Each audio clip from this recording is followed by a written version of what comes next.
Good evening. Thanks for joining us tonight. I'm Jessica Moore. We begin with Hurricane Fiona plunging Puerto Rico into darkness. The storm making landfall this afternoon, knocking out power to the entire island today. It comes 5 years after Hurricane Maria devastated the island's power grid.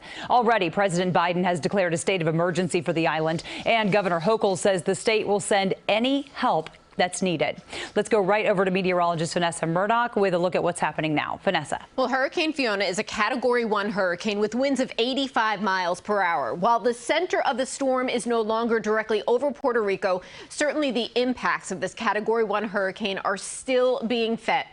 We've got powerful wind in addition to flooding rainfall, and we showed you some of the video out of the island already. Now, as far as the path of this storm, it will continue making its way northwest, moving rather slowly to start, and then it's expected to intensify to a Category 3 storm, moving more northerly as we make our way into the midweek before turning northeast and setting its sights closer to Bermuda, possibly as a major hurricane. But right now, of course, all concerns are for Puerto Rico and the Dominican Republic, as Fiona is still bringing big problems to the island. Landfall was earlier today at precisely 3:20. Currently, about 1.5 million people are without power. The damaging winds are running between 50 and 90 miles per hour, and the flooding rains 4 to 10 inches for much of the island. But the southern edge of the island is expected to see as much as 25 inches of rain. With all that rainfall, deadly landslides are expected. So certainly there's still a long haul to go for those on Puerto Rico tonight, but the island will start to see some light as we make our way into the day tomorrow, especially the afternoon tomorrow. Jessica. All right, Vanessa, thank you.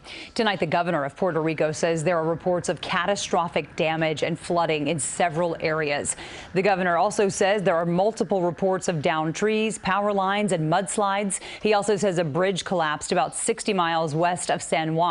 More than 720,000 people lost power, including the island's largest public hospital, which was running on generators.